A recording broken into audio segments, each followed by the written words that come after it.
السلام علیکم ورحمۃ اللہ وبرکاتہ۔ ان الحمد للہ نحمده ونستعینه ونؤمن به ونتوکل علیہ ونعوذ باللہ من شرور انفسنا ومن سیئات اعمالنا من يهده الله فلا مضل له ومن يضلل فلا هادي له ونشهد أن لا إله إلا الله ونشهد أن محمدا عبده ورسوله أما بعد فإن خير الحديث كتاب الله وخير الهدي هدي محمد صلى الله عليه وسلم وشر الأمور محدثاتها وكل محدثة بدعة وكل بدعة ضلالة وكل ضلالة في النار۔ قال الله تعالى وتبارك في القرآن الكريم: يا أيها الذين آمنوا اتقوا الله حق تقاته ولا تموتن إلا وأنتم مسلمون۔ يا أيها الناس اتقوا ربكم الذي خلقكم من نفس واحدة وخلق منها زوجها وبث منهما رجالا كثيرا ونساء واتقوا الله الذي تساءلون به والأرحام إن الله كان عليكم رقيبا۔ يا أيها الذين آمنوا اتقوا الله وقولوا قولا سديدا يصلح لكم أعمالكم ويغفر لكم ذنوبكم ومن يطع الله ورسوله فقد فاز فوزا عظيما۔ أما بعد فقد قال الله عز وجل في القرآن الكريم: أعوذ بالله السميع العليم من الشيطان الرجيم من همزه ونفخه ونفثه بسم الله الرحمن الرحيم۔ وأن استغفروا ربكم ثم توبوا إليه يمتعكم متاعا حسنا إلى أجل مسمى ويؤت كل ذي فضل فضلا۔ اللهم صل على محمد وعلى آل محمد كما صليت على إبراهيم وعلى آل إبراهيم إنك حميد مجيد۔ اللهم بارك على محمد وعلى آل محمد كما باركت على إبراهيم وعلى آل إبراهيم إنك حميد مجيد۔ ہر قسم کی حمد و ثنا، تحمید، تقدیس، تمجید، تحلیل اور تکبیر کے لائق صرف اور صرف اللہ رب العالمین احکم الحاکمین کی ذات ہے، جو اللہ ہمارا خالق، رازق اور مالک ہے، وحدہ لا شریک ہے۔ اس کے بعد حرف بحرف لا تعداد لا محدود انگن درود و سلام اس ہستی اقدس و مقدس پر جن کا نام نامی اور اسم گرامی محمد صلی اللہ علیہ وبارک وسلم ہے۔ عزیز ساتھیوں، رمضان المبارک بڑی ہی تیزی کے ساتھ گزرتا چلا جا رہا ہے۔ یہ پورا مہینہ بخشش کا مہینہ ہے، یہ پورا مہینہ یہ اللہ کی رحمت کا مہینہ ہے، یہ پورا مہینہ جہنم سے آزاد ہونے کا مہینہ ہے۔ رسول اللہ صلی اللہ علیہ وسلم نے فرمایا: بعودہ وہ شخص بڑا ہی نامراد ہے، بڑا ہی بد نصیب ہے، من ادرک رمضان، جس نے رمضان کا مہینہ تو زندگی میں پایا، فلم یغفر لہ، لیکن اس کی بخشش نہ ہو سکی، وہ بڑا ہی بد نصیب ہے۔ عزیز ساتھیوں، بالخصوص آج سے جو ایام شروع ہونے جا رہے ہیں، ایک ایک لمحہ بہت قیمتی، آخری عشرہ شروع ہونے جا رہا ہے۔ اس میں انسان کو پوری طرح سے لگن کے ساتھ، محنت کے ساتھ اللہ کی طرف متوجہ ہونے کی ضرورت ہے۔ حدیث میں آتا ہے کہ رسول اللہ صلی اللہ علیہ وسلم اذا دخل العشر، جب آخری عشرہ شروع ہوتا، شد مئزرہ، اپنے آپ کو تیار کر لیتے، کمر بستہ ہو جاتے، احیا لیلہ وایقظ اہلہ، خود بھی جاگتے پوری رات اور گھر والوں کو بھی اٹھاتے۔ یہ نبی کریم صلی اللہ علیہ وآلہ وسلم کا معمول ہے آخری عشرے کا۔ عزیز ساتھیوں، اسی عشرے میں جو بہت بڑا کرنے کا کام ہے وہ اپنے گناہوں کی بخشش اور معافی کا کام ہے۔ شاید ہم نے پہلے 20 دنوں میں اس اہتمام کے ساتھ اپنے رب سے دعائیں نہ کی ہوں، بخشش نہ مانگی ہو، معافیہ نہ مانگی ہو، جس اہتمام کی ابھی ہمیں ضرورت ہے۔ یہ پورا مہینہ ہی ویسے تو بخشش کرتا ہے، لیکن میں دیکھتا ہوں اپنے آپ کو، اپنے اعزاء اقرباء کو، دوست احباب کو، کہ ہم لوگ شاید 20 دنوں میں معافیہ نہیں مانگ سکے، استغفار اور توبہ نہیں کر سکے۔ بہت ضرورت ہے ہمیں استغفار اور توبہ کی، رب سے معافی مانگنے کی۔ اور یہاں ایک مسئلہ سمجھیے، انسان استغفار کی طرف کیوں نہیں آتا، انسان توبہ کی طرف کیوں نہیں آتا؟ کیا وجہ ہے؟ اس کی وجہ یہ ہے کہ شیطان کا ایک بہت بڑا حملہ یہ ہے کہ اس نے ہمیں صغیرہ اور کبیرہ کے چکر میں ڈال دیا۔ اس نے یہ کنسپٹ ہمارے ذہنوں میں بٹھا دیا ہے کہ یہ گناہ چھوٹا ہوتا ہے اور یہ گناہ بڑا ہوتا ہے۔ لوگ پوچھتے ہیں عورتوں کو دیکھنے سے صغیرہ گناہ ہوتا ہے یا کبیرہ گناہ ہوتا ہے؟ صغیرہ گناہ کو ہم یہ سمجھتے ہیں کہ شاید یہ کر لیا جائے تو اس کے اوپر توبہ کی کوئی ضرورت نہیں، کوئی استغفار کی ضرورت نہیں۔ عزیز ساتھیوں، مومن جو ہے اس کے لیے گناہ ہوتا ہے، خواہ وہ صغیرہ ہو خواہ وہ کبیرہ ہو۔ کسی صورت بھی شریعت اسے گناہ کی اجازت نہیں دیتی۔ حضرت انس بن مالک رضی اللہ عنہ بیان فرماتے ہیں کہ تمہارے مزاج کیسے ہو گئے؟ انکم لتعملون اعمالا هي ادق في اعینکم من الشعر، تم آج ایسے کام کرتے ہو کہ تم ان کو اپنی نظر میں بال کے برابر بھی حیثیت نہیں دیتے ہو۔ وَإِن كُنَّا لَنَعُدُّهَا عَلَى عَهْدِ النَّبِيِّ صلی اللہ علیہ وسلم من الموبقات، اور یہی گناہ اگر ہم سے اللہ کے نبی کے زمانے میں ہو جاتا تو ہم سمجھتے تھے کہ ہم تو برباد اور ہلاک ہو۔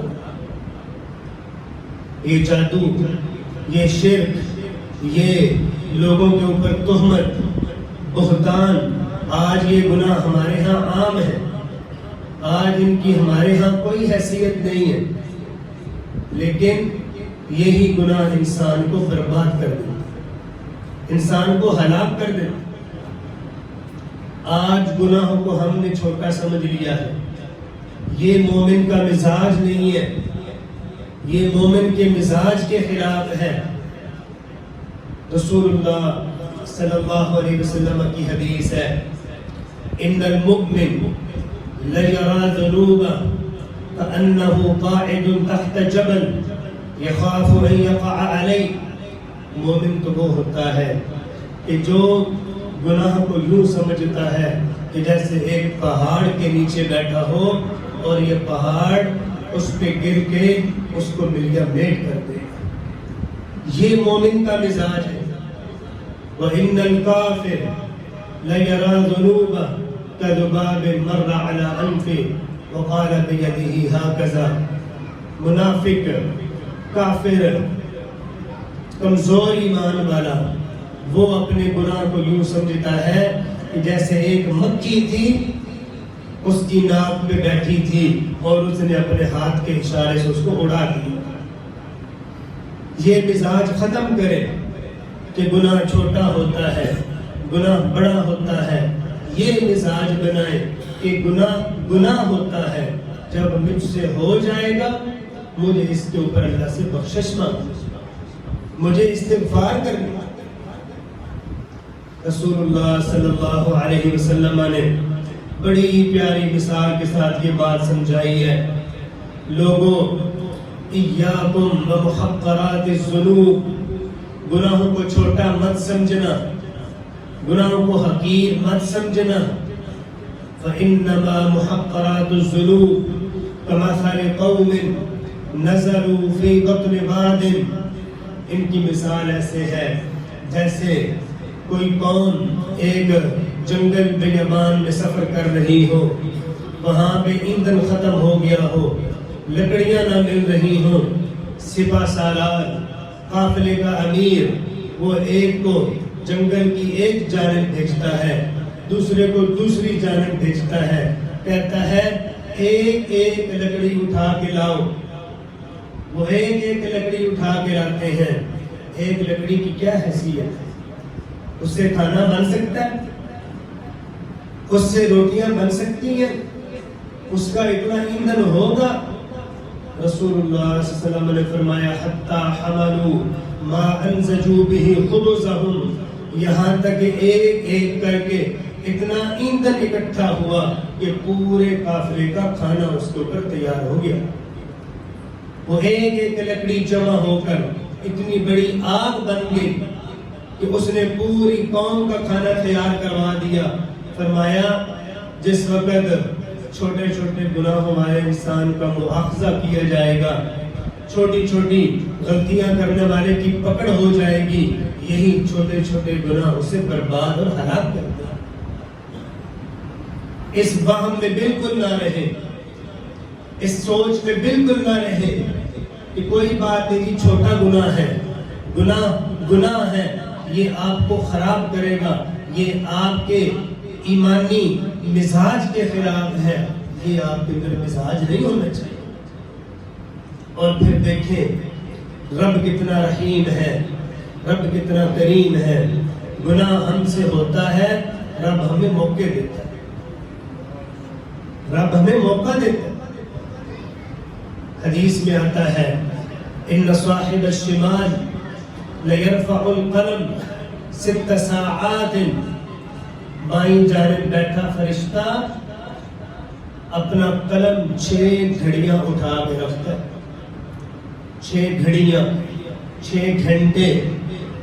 فإن ندم واستغفر اللہ القاها، اگر انسان شرمندہ ہو جائے، اسے احساس ہو جائے اپنی غلطی کا، اور وہ اپنے رب کے سامنے آ کے جھک جائے، معافی مانگ لے، استغفار کر لے، القاہا، وہ اس قلم کو پھینک دیتا ہے. اللہ کے بندو، اللہ تو تمہارا نامہ اعمال بھی گندا نہیں ہونے دیتا. 6 گھڑیوں تک تمہارے نامہ اعمال میں کچھ نہیں لکھا جاتا. وَإِلَّا فَكُتِبَتْ وَاحِدَةً، اور اگر 6 گھنٹوں میں بھی اس بد نصیب کو احساس نہ ہو، یہ اللہ سے دور ہی بھاگتا جائے، یہ اللہ سے دور ہی ہوتا چلا جائے، تو پھر بھی فرشتہ جب غلطی لکھتا ہے تو صرف ایک غلطی لکھتا ہے. یہ پہلا موقع اللہ تعالیٰ انسان کو دیتا ہے کہ واپس آ جا، شرمندہ ہو جا، استغفار کر لے، تیرا نامہ اعمال بھی گندا نہیں ہونے دوں گا. اور دوسرا موقع کب ملتا ہے؟ جب غلطی لکھ دی جاتی ہے، اس وقت سے لے کر آپ کی زندگی کے اختتام تک اللہ تعالیٰ آپ کو موقع دیتا ہے.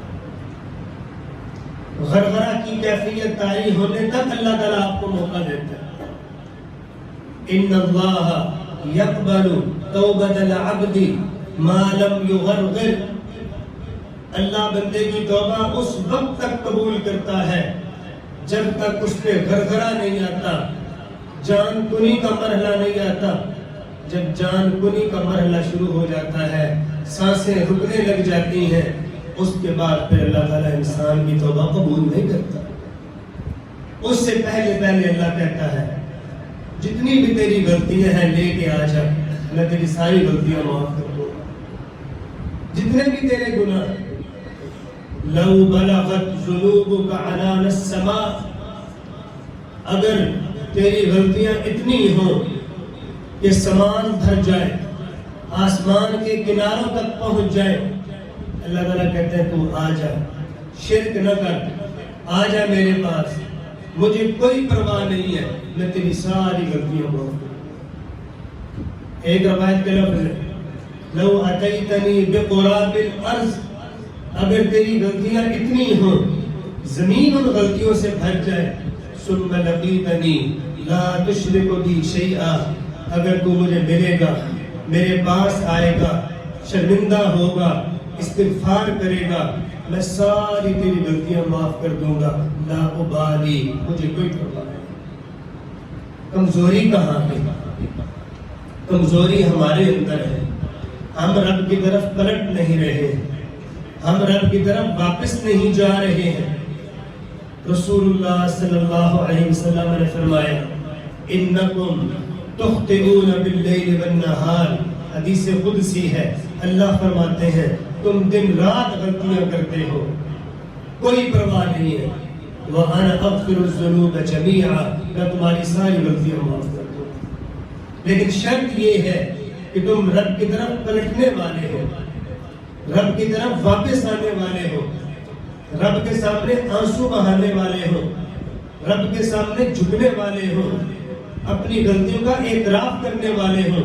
اگر آپ یہ کام کر جائیں عزیز ساتھیوں، اللہ تعالیٰ آپ کو یوں کر دے گا جیسے آج ہی آپ نے جنم لیا، غلطیوں سے بالکل پاک صاف، ہلکا پھلکا، آپ کے آنے کی دیر ہے، اللہ تعالیٰ خوش ہوتا ہے۔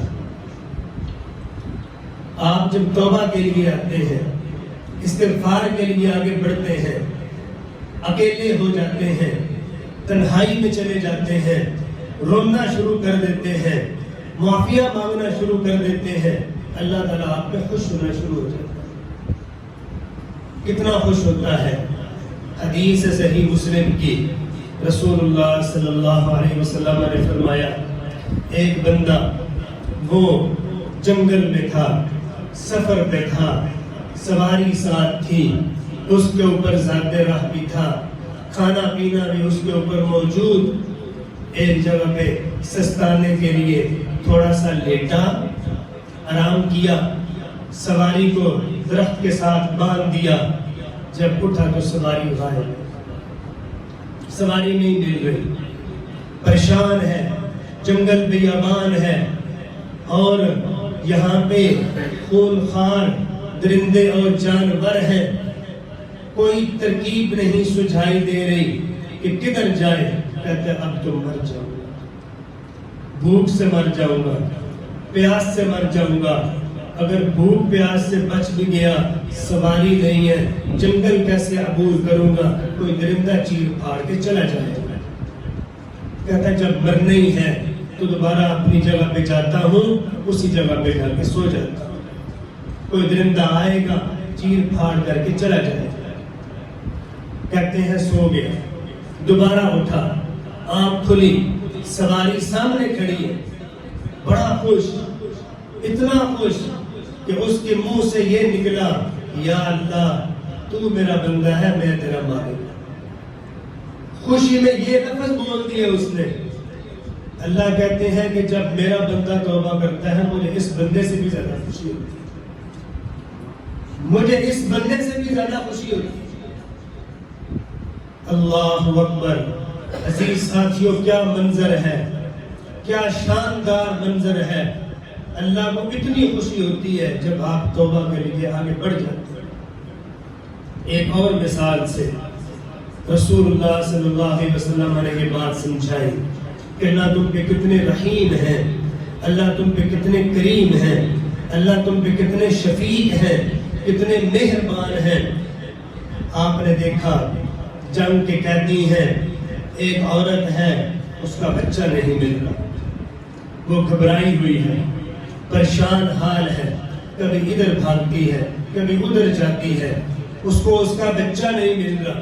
اچانک سے اس کا بچہ قیدیوں میں اسے نظر آ جاتا ہے، اس کو پکڑتی ہے، فَأَلْسَقَتْهُ بِبَطَنِهَا، اس کو اپنے سینے سے لگاتی ہے، اس کو دودھ پلاتی ہے۔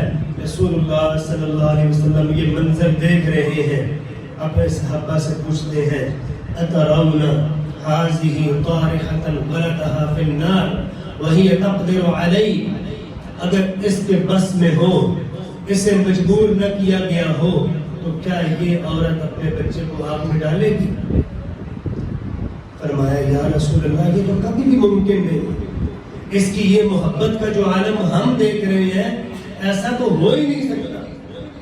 فرمایا اللہ ارحم بعبادہ من ہذہ بولدہا، اتنی شفیق یہ ماں اپنے بچے پہ نہیں ہے جتنا شفیق تمہارا رب تمہارے۔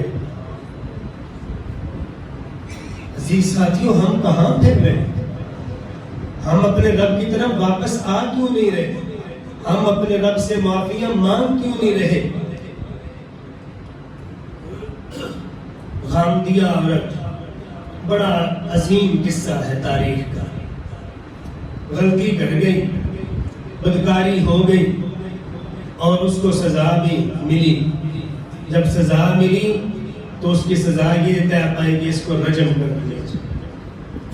رجم کرنے لگے۔ رجم کا طریقہ یہ ہوتا ہے کہ اس کا آدھا وجود زمین کے اندر دھنسا کے پتھر مارے گئے۔ حضرت خالد بن ولید کے اوپر خون کے چھینٹے پڑے تو خالد بن ولید نے ایک سخت بات کی۔ رسول اللہ صلی اللہ علیہ وسلم نے فرمایا مَحْلًا یا خالد، خالد یہیں رک جائے، ایک لفظ آئندہ اپنے منہ سے مت نکالنا۔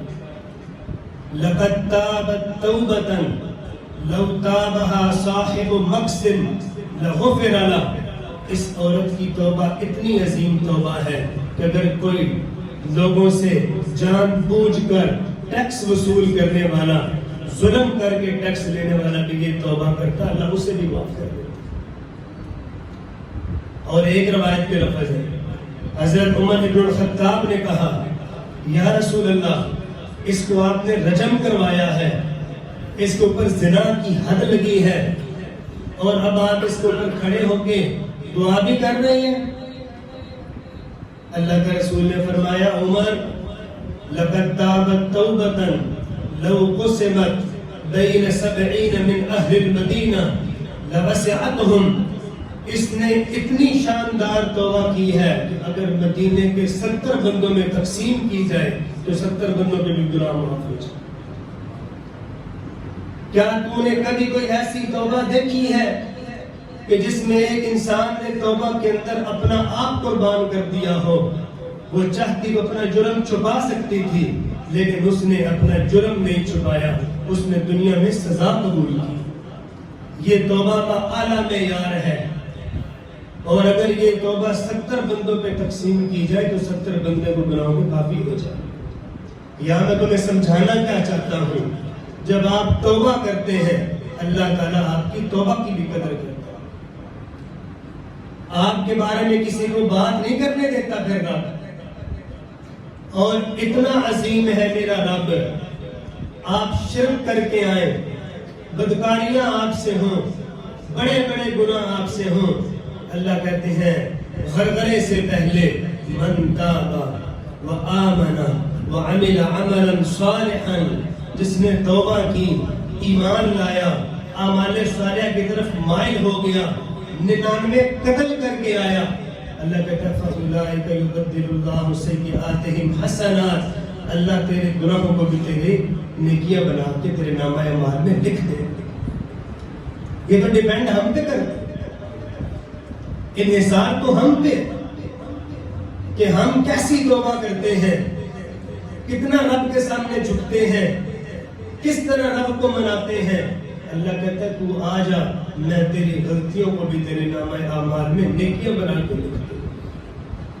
ایک حدیث مجھے یاد آئی، اللہ اکبر، رسول اللہ صلی اللہ علیہ وسلم نے فرمایا توبہ، وہ بندہ بڑا خوش نصیب ہے، اس بندے کو اللہ جنت کے درخت کے اندر سایہ دے گا. کون سا بندہ؟ لمن وجد فی صحیفتہ الاستغفار، جس کے صحیفے میں، جس کے نامہ اعمال میں اگر استغفار کا عمل ہوگا تو اس سے بڑا خوش نصیب بندہ کوئی نہیں. یہ مسئلہ سمجھنے والا. ایک تو آپ استغفار کرتے ہیں نا تو آپ کے گناہ معاف ہوتے ہیں. ایک جب آپ استغفار کرتے ہیں تو یہ استغفار بطور ایک مستقل عمل آپ کے نامہ اعمال میں لکھا جاتا ہے، اس کو تولا جائے گا. کتنے فائدے ہیں کہ استغفار بھی کی، گناہ بھی معاف ہوئے، لیکن اس کے ساتھ ساتھ وہ آپ کے نامہ اعمال میں درج بھی ہوا کہ اس بندے نے اتنی استغفار کی تھی. اس کا باقاعدہ وزن ہوگا، اس کے عمل کو تولا جائے گا اور اس کے نامہ اعمال کا وزن اس کے ساتھ زیادہ ہوگا.